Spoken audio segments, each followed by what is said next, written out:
मोहतरम नाज़रीन, अस्सलाम वालेकुम वरहमतुल्लाहि वबरकातुहू। आप देख रहे परवाज़ टीवी। परवाज़ टीवी खबरनामे में आप तमामी का खैर मकदम है। तो आइए खबरों का आगाज़ करते हैं आज की हदीस मुबारका से। रसूलुल्लाह सल्लल्लाहु अलैहि वसल्लम ने फरमाया, हालत नींद में नमाज में ताख़ीर हो जाने पर कोई तक़सीर व गुनाह नहीं।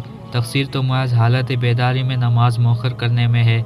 जब तुम में से कोई शख्स नमाज पढ़ना भूल जाए या वो उस वक्त सो जाए तो जब उसे याद आए पढ़ ले, क्योंकि अल्लाह ताला ने फरमाया, मुझे याद करने के लिए नमाज पढ़ा करो। आगाज़ से कबल एक नज़र डालेंगे आज की सुर्खियों पर।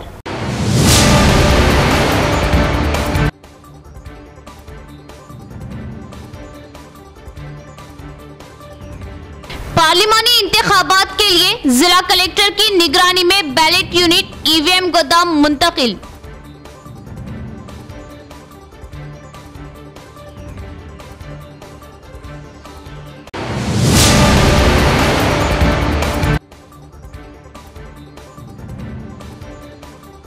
तेलंगाना में गर्मी ने 100 साल का तोड़ा रिकॉर्ड। क़यामत ख़ैज़ गर्मी, एक ही दिन में 5 अफराद की मौत। अवाम मोहतात रहे।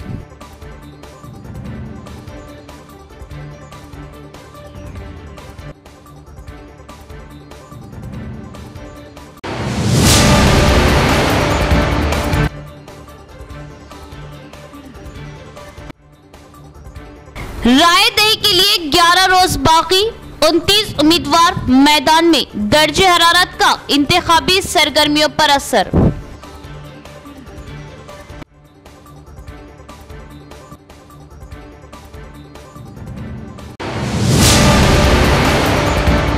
अब खबरें तफसील से। पार्लिमानी इंतखाबात के इनेकाद के लिए जिला कलेक्टर की निगरानी में बैलेट यूनिट्स को ईवीएम गोदाम मुंतकिल किए गए। पार्लिमानी इंतखाबात के इनेकाद के लिए दरकार इजाफी बैलेट यूनिट चारशंबे को निजामाबाद जिला मरकज में वाक़ई ईवीएम गोदाम पहुंचे। चूँकि निजामाबाद हल्के सीट से 29 उम्मीदवार मुकाबला कर रहे हैं, इसलिए पोलिंग के इनेकाद के लिए 2 बैलेट यूनिट्स का क़याम ज़रूरी है। इसके साथ ही इलेक्शन कमीशन ने निजामाबाद पार्लियामेंट के हिस्से को हैदराबाद में ECIL से इजाफी 1000 बैलेट यूनिट मख्तस किए हैं। इस हद तक तस्लीम शुदा सियासी जमातों के नुमाइंदों की मौजूदगी में बैलेट यूनिट्स को जिला returning officer collector Rajiv Gandhi Hanumanthu की निगरानी में ईवीएम गोदाम में महफूज किया गया। बैलेट यूनिट्स का पहला मरहला मुआयना FLC ECIL इंजीनियर्स के जरिए किया गया। रैंडमाइजेशन के बाद कलेक्टर राजीव गांधी हनुमंतु ने मुतल्लिका ओहदेदारों को बैलेट यूनिट्स को पार्लियामेंट के हल्के के मुतल्लिका असम्बली हल्कों में मुंतकिल करने के सख्त इंतजामात करने की हिदायत दी। इस मौके पर additional collector Kiran Kumar, city corporation commissioner M Makaran, election department supervisor Pavan, Satvik, Santosh और दीगर भी मौजूद थे। वज़ीर-ए-आज़म नरेंद्र मोदी कानूनी नोटिस के नाम पर धमकियां दे रहे हैं। PCC वर्किंग सदर व रुकने कौंसिल महेश कुमार गौड़ की प्रेस कॉन्फ्रेंस। PCC वर्किंग सदर रुकने कौंसिल महेश कुमार गौड़ ने दो टोक अंदाज में कहा कि लोकसभा इंतखाबात में इख्तिदार से बेदखली के पेश नज़र सब्र का मुजाहरा करने के बजाय वज़ीर-ए-आज़म नरेंद्र मोदी कानूनी नोटिस के नाम पर धमकियां दे रहे, लेकिन वो उनका कानूनी तौर पर सामना करेगी। दिल्ली पुलिस के नोटिस का कोई खौफ नहीं। महेश कुमार गौड़ ने वंशी होटल निजामाबाद में मुनक़िदा एक सहाफ़ती कॉन्फ्रेंस से मुखातिब होते हुए कहा कि नोटिस का दिलेराना जवाब देगी। कांग्रेस पार्टी ने मॉर्फिंग वीडियो नहीं बनाया। मॉर्फिंग में बीजेपी दुनिया भर में शदीद तनकीदों का निशाना बनाया जा रहा। तहफ़्फ़ुज़ात का हक़ बाबा साहब अम्बेडकर ने दस्तूरी तौर पर दिया है। अगर रिजर्वेशन जारी रहना है तो कांग्रेस को वोट दे। महेश कुमार गौड़ ने कहा कि कांग्रेस की हिमायत को देखकर बीजेपी ने हमला किया है। इसके एक हिस्से के तौर पर यह इल्ज़ाम लगाया गया कि जाली वीडियोज़ की साजिश कांग्रेस पार्टी ने तेलंगाना में बरसर इख्तिदार आने के 100 दिनों के अंदर जमानतों पर अमलावरी का क्रेडिट दिया है। उन्होंने कहा कि पार्टियों के दरमियान एक खुफिया मुआहिदा है कि BRS और बीजेपी एक है। महेश कुमार गौड़ ने चैलेंज किया कि वो इस मामले पर कहीं भी बात करने के लिए तैयार हैं। उन्होंने कहा कि वो लोकसभा इंतखाबात में 14 MP हलकों से कांग्रेस पार्टी कामयाबी हासिल करेंगी और रियासत में KCR का दौर ख़त्म हो चुका है और BRS डूबती कश्ती है।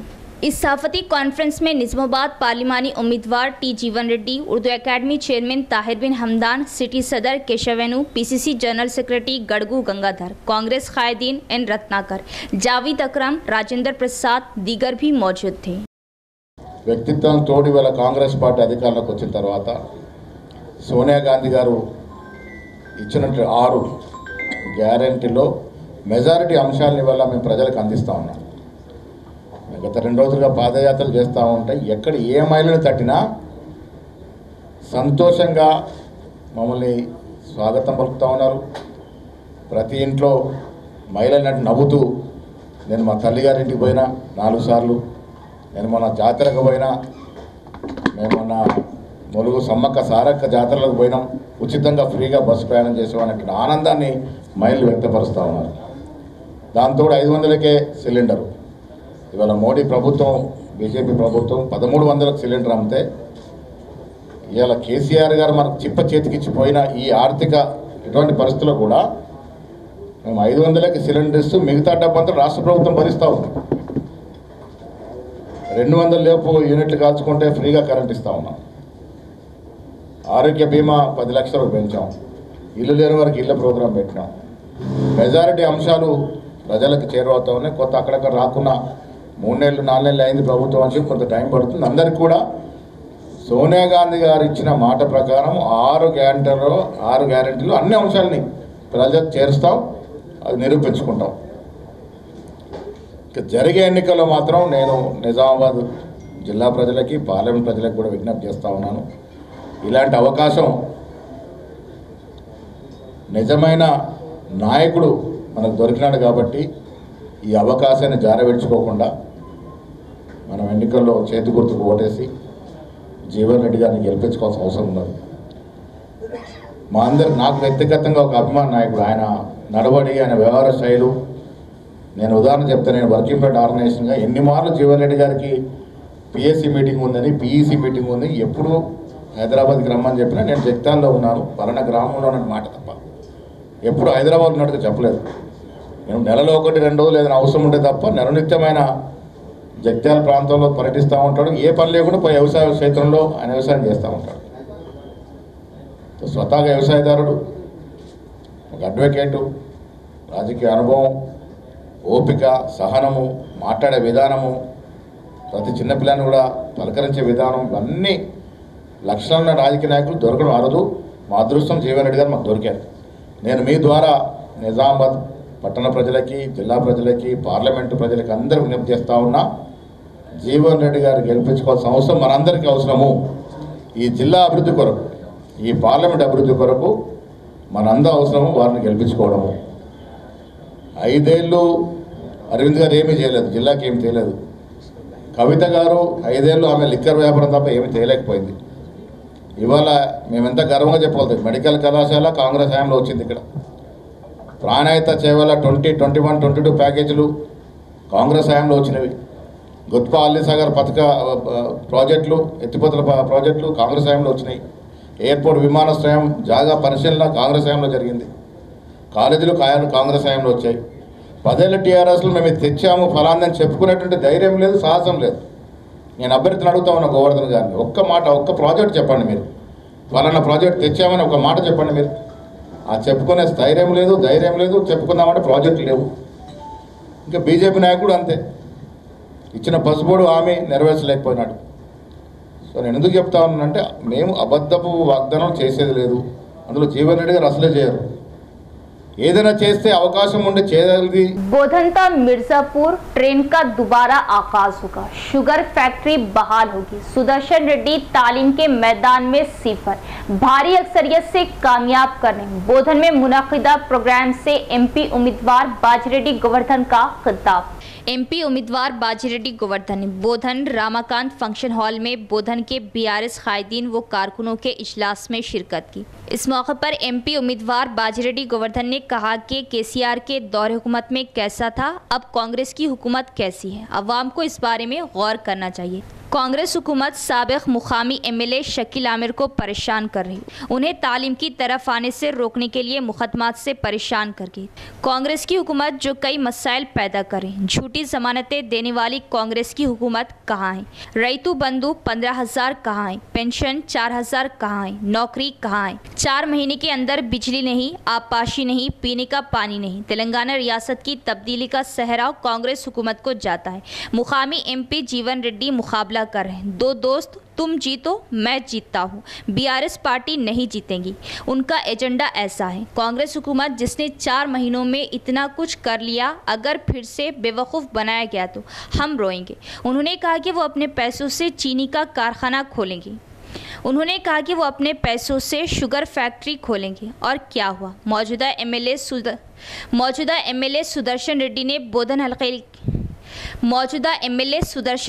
बोधन हल्के के लिए कुछ नहीं किया। जब मैं बांसवाड़ा एमएलए था, मैंने आबपाशी का पानी लाया। बोधन की आवाम को 45 डिस्ट्रीब्यूटर सीमेंट किनाल के जरिए मैंने पुल, हाईवेज और सड़कें बनाए, उन्होंने याद दिलाया। लिहाजा निजामाबाद पार्लियामेंट हल्के के 7 हल्कों की आवाम को मुतल्ला किया जाता है। उन्होंने कहा कि इस महीने की 13 तारीख को बीआरएस पार्टी के कार के निशान को वोट दे। मैं केसीआर की क़यादत को मजबूत करना चाहता हूँ और भारी अक्सरियत से जीतना चाहता हूँ। इस प्रोग्राम में साबिका एमएलए शकील आमिर की अहलिया आयशा फातिमा, जेडीपी चेयरमैन विट्ठल राव, साबिक MLC VG Goud, MPP, ZPTC, corporator society chairman दीगर भी मौजूद थे। మరి ఎక్కడ వెళ్ళినా నిజామాబాద్ పార్లమెంట్ పరిధిలో ఉన్నటువంటి జడ్చర్ల వెళ్ళినా, కోరుట్ల వెళ్ళినా, గట్టిపల్లి, పాల్కొండ వెళ్ళాను, ఆర్మూర్, నిజామాబాద్ రూరల్, బోధన్ నియోజకవర్గాల్లో ప్రతిరోజు తిరుగుతున్నాం। దాదాపు నెల 15 రోజుల నుంచి मौलाना इस्माइल आरिफी साहब की सदारत में अपनी खिदमत अंजाम देने वाली हज सोसाइटी की जानिब से आज़मीन हज 2024 के लिए टीका अंदाजी प्रोग्राम। हज सोसाइटी की जानिब से आज़मीन हज के लिए हर मुमकिन सहूलतों की फराहमी को बनाया गया यकीनी। बेहतरीन ताउन पर तिब्बी अमला, डीएमएनएचओ और दवाखाना सुपरिटेंडेंट से हज सोसाइटी जिम्मेदारान का इजहार तशक्कुर। आज़मीन हज 2024 के लिए ज़िला सरकारी दवाखाने में टीका अंदाजी कैंप का मौलाना इस्माइल आरिफी साहब की सदारत में खिदमत अंजाम देने वाली हज सोसाइटी की जानिब से इनेकाद अमल में लाया गया, जिसमें ज़िला भर से मुक़द्दस फरीज़तुल हज के लिए मुंतखब आज़मीन हज ने शरीक होकर टीका लगवाया। हज सोसाइटी की जानिब से आज़मीन की सहूलतों के लिए बिलखुसूस मौसम गर्मा के पेश नज़र कूलर्स, ठंडे पानी और बैठने के लिए ख़ास इंतज़ामात रूबे अमल लाए गए और टीका अंदाजी कैंप को सहूलतों के साथ पूरा करने में दवाखाना तिब्बी अमला, डीएमएनएचओ और दवाखाना सुपरिटेंडेंट प्रतिमा राज व दिगर ने मुकम्मल ताउन किया। बिना किसी मसाइल आसानी के साथ आज़मीन को टीका लगवाए गए, जिस पर हज सोसाइटी ज़िम्मेदार मोहम्मद वसीम व दिगर ने दवाखाना सुपरिटेंडेंट को गुलहाय पेश करते हुए तमाम तिब्बी अमले का शुक्रिया अदा किया। गवर्नमेंट हॉस्पिटल की तरफ से हज यात्रिकों को 2 दिन से हम लोग मेडिकल सर्टिफिकेट्स इशू करें और आज वैक्सीनेशन करें। सो हम सब लोगों को प्रे कर रहे हैं कि आप अच्छा सलाह सहमत जाइए, हज को आपका पूरा विश पूरा करो और इंशाल्लाह हमारे लिए भी आप प्रे करो। हॉस्पिटल अच्छा रहना, हॉस्पिटल में जो डॉक्टर्स सेवा कर रहे हैं और स्टाफ जो सेवा कर रहे हैं उसके लिए भी आप लोग प्रे करो, ये हमारा रिक्वेस्ट है। एंड आप हेल्दी रिटर्न होके ऐसे भी फिर एक बार आना है जब हमको भरोसा रहता कि आप लोग हेल्दी एंड हैप्पी आए। आज 1 मई 2024 बरोज़ चारशंबा आज़मीन हज के लिए सरकारी दवाखाने निज़ामाबाद में टीके अंदाजी का प्रोग्राम किया गया था। अल्हम्दुलिल्लाह हज सोसाइटी ज़िले निज़ामाबाद के तमाम अराकीन सदर साहब भी यहाँ पे मौजूद हैं। पूरे तमाम आज़मीन हज का यहाँ पे बैठने का, पीने का, पानी का, कुर्सियों का, कूलर्स का इंतज़ाम किया गया है और टीका अंदाजी जारी है। इंशाअल्लाह एक घंटे के बाद टीका अंदाजी मुकम्मल होगी। हम तमाम आज़मीन हज और सरकारी दवाखाने के स्टाफ, मैडम सुपरिटेंडेंट मैडम और डीएमएनएचओ का शुक्रिया अदा करते हैं। नवीपेट मंडल के थाना कला में एसएससी के सालाना इम्तिहानात में कम नंबर आने पर एक तालिबे इल्म परेशान था। अपने वालिदैन के ख्वाब पूरे करने वाले तालिबे इल्म ने लम्हा भर में खुदकुशी करने की कोशिश की। नवीपेट मंडल के महानतम गांव में एक अफसोसनाक वाक़या पेश आया। महानतम गांव के एक तालिबे इल्म हरिचरण ने खुदकुशी की कोशिश की क्योंकि उसने 10वीं जमात के नताइज में कम जीपीए हासिल किए। रमेश के बेटे हरिचरण ने नवीपेट मंडल मुस्तकर के एक प्राइवेट स्कूल में अपनी 10वीं जमात की तालीम मुकम्मल की। मंगल को जारी होने वाले नताइज में उन्हें मायूसी हुई कि जीपीए 8.3 कम है। चारशंबे की सुबह उसने फसल के खेतों में इस्तेमाल होने वाली जड़ी बूटियों पर काबू पाने की दवा पीकर खुदकुशी करने की कोशिश की। अफराद ख़ानदान ने हरिचरण की तबीयत नासाज होने पर अस्पताल में इब्तिदाई तिब्बी इमदाद देने के बाद उसे बेहतर इलाज के लिए निज़ामाबाद दवाखाना मुंतकिल किया। तेलंगाना में गर्मी ने 100 साल का रिकॉर्ड तोड़ दिया। क़यामत खेज गर्मी से एक ही दिन में 5 अफराद की मौत। अवाम मोहतात रहे। हल्के पार्लिमान निज़ामाबाद से 42 उम्मीदवारों ने 90 पर्चा नामजदगियाँ दाखिल की थी। स्कॉटनी में 10 उम्मीदवारों की पर्चा नामजदगियाँ मुस्तरद कर दी गई। 3 उम्मीदवारों ने इंतखाबात से दस्तबरदारी अख्तियार कर ली है। हल्के पार्लिमान निज़ामाबाद में 29 उम्मीदवार इंतखाबी मैदान में मुकाबला कर रहे हैं। रियासत तेलंगाना के 17 पार्लिमानी हल्के जात में 525 उम्मीदवार इंतखाबात में मुकाबला कर रहे हैं। 13 मई 2024 को पार्लिमानी इंतखाबात के लिए राय दही मुनक़िद होगी। राय दही के लिए अब सिर्फ 11 दिन बाकी रह गए। 13 मई को राय दही होगी और 4 जून को क्रिश्चियन मेडिकल कॉलेज डिचपल्ली में राय शुमारी के जरिए नताइज का ऐलान कर दिया जाएगा। यानी इंतखाबात में हिस्सा लेने वाले उम्मीदवारों की किस्मत के फैसले के लिए अब सिर्फ 35 दिन बाकी रह गए। 35 दिन के बाद पता चल जाएगा कि कौन रुकने पार्लियामेंट बनेगा और कौन मुल्क का अगला वज़ीर आज़म मुंतखब होगा। इंतखाबात में हिस्सा लेने वाले बीजेपी उम्मीदवार डी अरविंद की इंतखाबी मुहिम सिर्फ हिंदू वोटर्स तक महदूद हो गई। हल्के पार्लिमान निज़ामाबाद में सेरुखी मुकाबला होगा। सियासी माहिरीन के मुताबिक BRS पार्टी उम्मीदवार बाजिरेड्डी गोवर्धन इंतखाबी मुहिम में तमाम उम्मीदवारों में सबसे आगे दिखाई दे रहे हैं। उन्होंने बीजेपी उम्मीदवार डी अरविंद को इंतखाबी मुहिम में पीछे छोड़ दिया। ज़िले में गर्मी की शिद्दत में बेहद इजाफा हो चुका है। तकरीबन 44 डिग्री दर्जे हरारत की वजह से इंतखाबी सरगर्मियों पर भी असर पड़ रहा है। छोटे कायदीन table meeting, press note, social media पर सरगर्म है। दिन के औकात में कोई नजर नहीं आ रहा। शहर निज़ामाबाद के नौखैस मिसाली इदारा दारुल उलूम सईदिया में मुख्तलिफ दीनी, समाजी व सियासी शख्सियात की आमद। ज़िम्मेदारान को दी मुबारकबाद। मालापल्ली में वाक़े नज़द मस्जिद अक्सा दारुल उलूम सईदिया, जहाँ सुबह ता शाम उलमा इकराम की निगरानी में दीनी तालीम व तरबियत का मुनज़्ज़म व काबिल तहसीन आगाज़ किया गया है।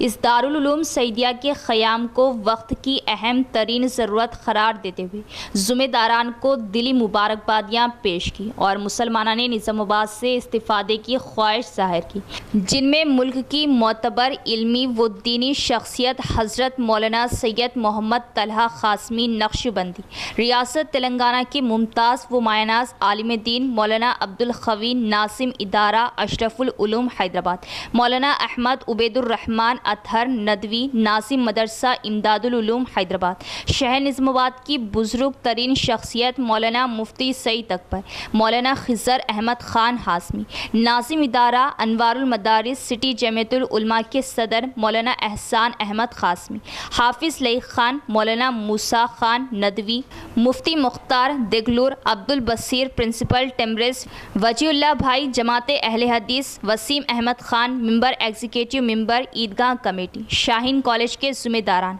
इसी तरह शहर की इल्मी अदबी शख्सियत अलहाज मोहम्मद नसीरुद्दीन, मौज़िफ़ लेक्चरर, समाजी कारकुन हाफिज़ सैयद मुसैब मालिक, महफिल होटल आमिर जाबरी के अलावा सियासी मैदान से ताल्लुक़ रखने वाले सदर मजलिस इत्तेहादुल मुस्लिमीन जनाब शकील अहमद फाजिल, डिप्टी मेयर जनाब इदरिस खान वो दीगर ने दारुल उलूम सईदिया हाजिर होकर ज़िम्मेदारान से मुलाकात की और मिल्लत इस्लामिया के नौ निहालों के लिए तालीम व तदरीस के इस सिलसिले को काबिल तहसीन करार दिया। इस मौके पर मौलाना अबरार खासमी, मौलाना अरशद अली खासमी, मुफ्ती शेख सुहेल खासमी, मुफ्ती अब्दुल माजिद व मुफ्ती अब्दुल मुबीन खासमी के अलावा मौलाना रिजवान खासमी, नासिम दारुल उलूम बिचकुंदा ने मेहमानों का शुक्रिया अदा किया। मौलाना अब्दुल क़य्यूम शाकिर खासमी, खादिम दारुल उलूम सईदिया ने तफसीलात से वाकिफ कराते हुए कहा कि इस इदारे का अहम मकसद इल्म के तलबगारों को दीन सिखाना और इल्म दीन से क़रीब करना है।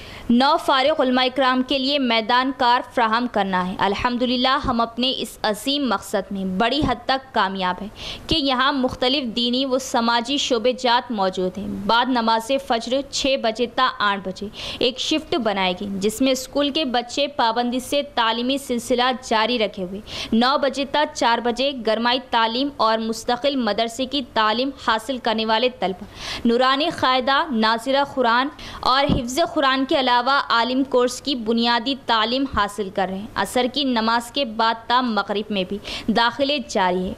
नेज़ 8वीं क्लास ता इंटर के तलबा को तजवीद के साथ कुरान सिखाने और दीनी मसाइल से वाकिफ़ कराने के लिए 7 बजे ता 9 बजे शब भी यहाँ तालीम का इंतज़ाम है। नेज़ उलमा इकराम व मुफ्तियान उज़्ज़ाम के लिए स्पोकन इंग्लिश की मुफ्त क्लासेस भी पूरी कामयाबी के साथ चल रही। 9 फारिग फजला मदारिस मौलाना एजाज़ क़ासमी, मौलाना अब्दुल नासिर क़ासमी, मौलाना मुजाहिद क़ासमी, मौलाना इंतिसार उद्दीन क़ासमी, हाफिज़ राशिद व हाफिज़ अब्दुल मुतय्यब हामिद, हाफिज़ मोहम्मद इब्राहिम के अलावा दीगर काबिल व सलाहियत उलमा ने दारुल उलूम सईदिया से मरबूत होकर अपनी खिदमात को जारी रखे हुए। राय दही के लिए 11 दिन बाकी, 29 उम्मीदवार मैदान में, सेरुखी मुकाबला, दर्जे हरारत का इंतखाबी सरगर्मियों पर असर। हल्क़े पार्लिमान निज़ामाबाद से 42 उम्मीदवारों ने 90 पर्चा नामजदगियाँ दाखिल की थी। स्कॉटनी में 10 उम्मीदवारों की पर्चा नामजदगियाँ मुस्तरद कर दी गई। 3 उम्मीदवारों ने इंतखाबात से दस्तबरदारी अख्तियार कर ली है। हल्क़े पार्लिमान निज़ामाबाद में 29 उम्मीदवार इंतखाबी मैदान में मुकाबला कर रहे हैं। रियासत तेलंगाना के 17 पार्लिमानी हल्क़े जात में 525 उम्मीदवार इंतखाबात में मुकाबला कर रहे हैं। 13 मई 2024 को पार्लिमानी इंतखाबात के लिए राय दही मुनक़िद होगी। राय दही के लिए अब सिर्फ 11 दिन बाकी रह गए। 13 मई को राय दही होगी और 4 जून को क्रिश्चियन मेडिकल कॉलेज डिचपल्ली में राय शुमारी के जरिए नताइज का ऐलान कर दिया जाएगा। यानी इंतखाबात में हिस्सा लेने वाले उम्मीदवारों की किस्मत के फैसले के लिए अब सिर्फ 35 दिन बाकी रह गए। 35 दिन के बाद पता चल जाएगा कि कौन रुकने पार्लियामेंट बनेगा और कौन मुल्क का अगला वज़ीर आज़म मुंतखब होगा। इंतखाबात में हिस्सा लेने वाले बीजेपी उम्मीदवार डी अरविंद की इंतखाबी मुहिम सिर्फ हिंदू वोटर्स तक महदूद हो गई। हल्क़े पार्लिमान निज़ामाबाद में सेरुखी मुकाबला होगा। सियासी माहिरीन के मुताबिक BRS पार्टी उम्मीदवार बाजीरेड्डी गोवर्धन इंतखाबी मुहिम में तमाम उम्मीदवारों में सबसे आगे दिखाई दे रहे हैं। उन्होंने बीजेपी उम्मीदवार डी अरविंद को इंतखाबी मुहिम में पीछे छोड़ दिया। ज़िले में गर्मी की शिद्दत में बेहद इजाफा हो चुका है। तकरीबन 44 डिग्री दर्जे हरारत की वजह से इंतखाबी सरगर्मियों पर भी असर पड़ रहा है। छोटे कायदीन table meeting, press note, social media पर सरगर्म है। दिन के औकात में कोई नजर नहीं आ रहा। इडपल्ली मंडल में हादसाती तौर पर ट्रैक्टर उलट जाने से एक किसान की मौत, पुलिस ने किया मुकदमा दर्ज। एडपल्ली मंडल के थानाकला गांव में एम नरसैया नामी किसान खेतों से घर वापस आ रहा था कि गांव के मसाफात में रामपुर तालाब के पुश्ते पर ट्रैक्टर उलट गया। नरसैया की मौके पर ही मौत हो गई। पुलिस ने मौके पर पहुंचकर उलट जाने वाले ट्रैक्टर का मुआयना किया और ट्रैक्टर के नीचे फंसे नरसैया की नाश को निकालने के लिए इक़दाम किए। पुलिस ने बीवी की शिकायत पर मुकदमा दर्ज किया और नाश को पोस्टमार्टम के लिए बोधन सरकारी अस्पताल मुंतकिल किया। इख्तिताम से कबल एक नजर डालेंगे आज की सुर्खियों पर।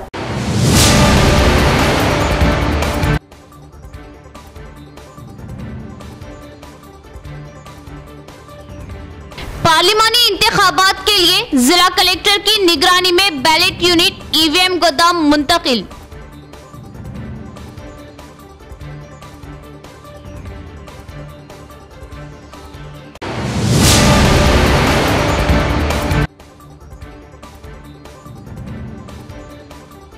तेलंगाना में गर्मी ने 100 साल का तोड़ा रिकॉर्ड। क़यामत ख़ैज़ गर्मी, एक ही दिन में 5 अफराद की मौत। अवाम मोहतात रहे।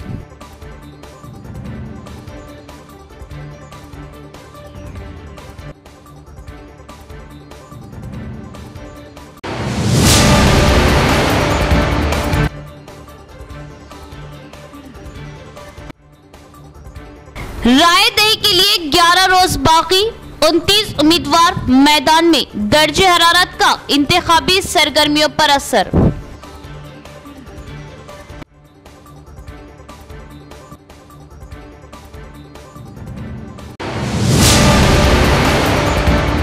तो ये थी खबरों की तफसील। इंशाअल्लाह मज़ीद खबरों के साथ फिर मुलाकात होगी। तब तक देखते रहे परवाज़ टीवी। अब दे इजाज़त, अल्लाह हाफिज़।